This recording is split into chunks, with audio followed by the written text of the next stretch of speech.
start last night's game?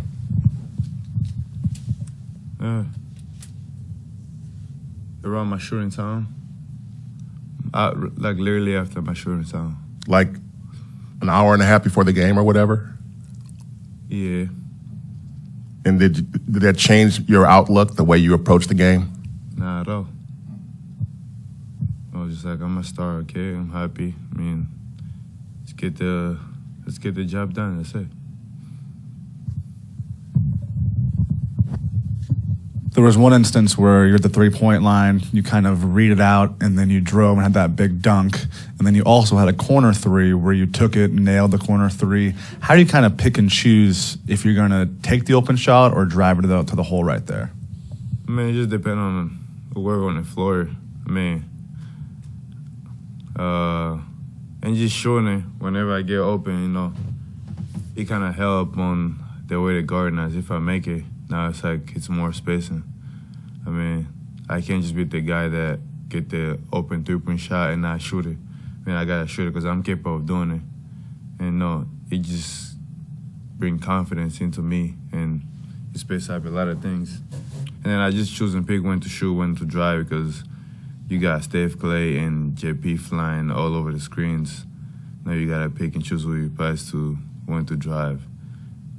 And how important is kind of finding that consistency with like a corner three-pointer or just a three-point shot in general to really make the defense kind of have a pick your poison with you as far as driving or shooting the three-pointer? I mean, like I said, I'm capable of shooting it. I mean, I have a perfect shooting form. I could knock it three anytime. It's just they haven't fallen yet, but at some point they're going to fall. But I stay working on it every day. And like I said, just having those guys on the floor, it's fun to play with them, and it's tough at the same time because you got to choose and pick who to pass to. What's it like when Coach says, okay, JK, you got Ja? Nobody's saying me to go guard the best players. I just choose to do it. And what's it like guarding a guy like that who's so quick and he's smaller than you, just so fast and quick?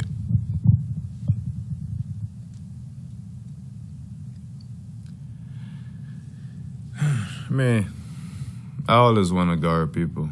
I mean, it don't matter how fast you are, how small, how quick. I mean, it's just depends on being smart. I mean, you could be stronger than them. You got to be strong and be smart at the same time because those quick guys will get you in a lot of foul trouble. But it's a challenge. But, you know, I accept the challenge every day I step on the floor. So you wanted to guard him, though? Like I said, I always want to guard the best players on the floor. It don't matter who is it. And what's the thing what do you want trying to limit from him? What do you try and not give him?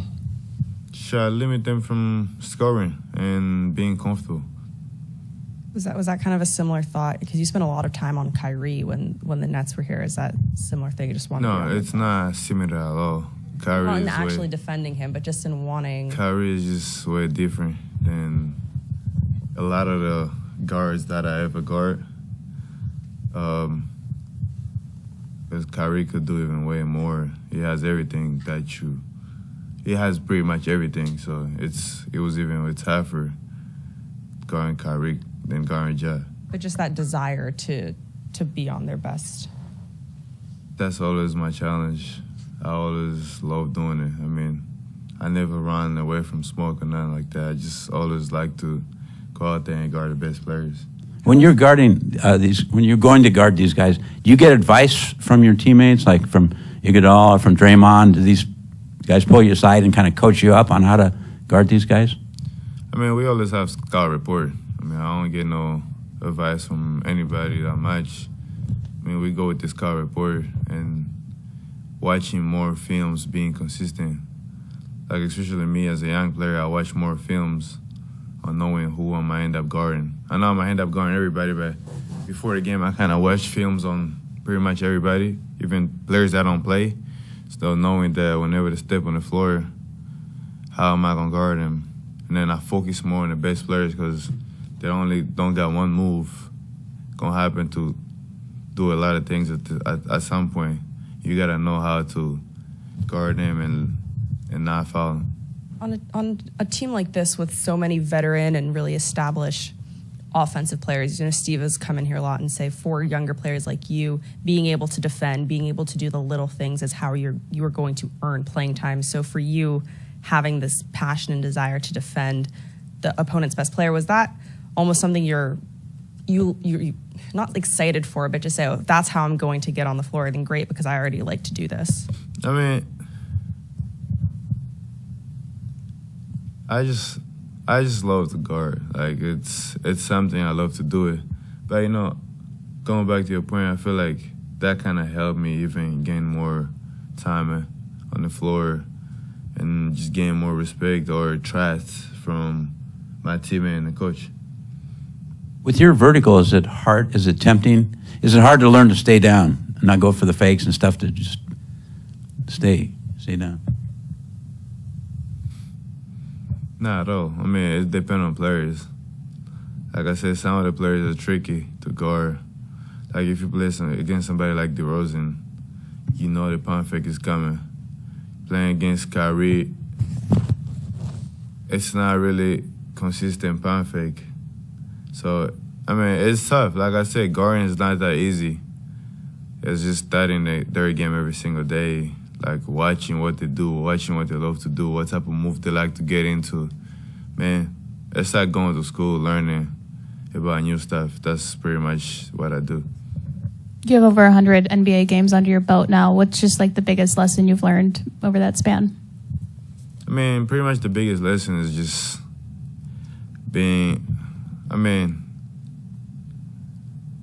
trusting all the details, being more consistent.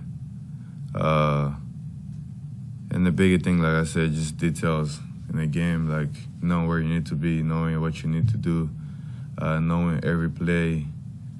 Like I said, our team is kind of different compared to different teams, especially as a young player. Coming out there on the floor, you got to know what you got to do. You got to know your role. You got to know this person like to play this way, this person like to do this. And just focusing on those little things. And that's pretty much what I had to learn. And I'm still learning it too. When you scrimmage, when the team scrimmages, who's the hardest warrior for you to guard? I'll say, no question, I'll say Steph and Klay sometimes, because they both just stay running and moving, coming off the screen, and then you end up like whenever Steph or Klay coming off the screen, you end up seeing somebody like Draymond setting the screen, who's really known for setting the screen. It's tougher to get over there sometimes. So, I mean, just those three people for sure. How does scrimmaging against those guys help you for going against other guys just because of their pedigree? I mean, it's different.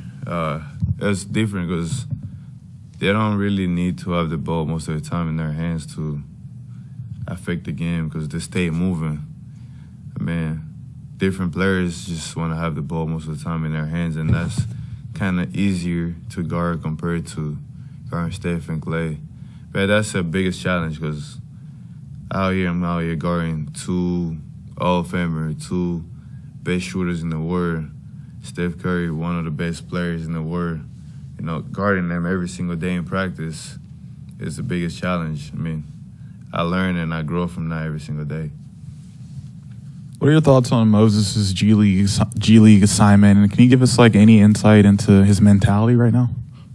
I mean, I didn't know he was going out there. I just found out today. I mean, it's tough. It's tough because to go out there and not play over here. I mean, I had those moments. I mean, to me, I feel like all I could tell him is just stay positive.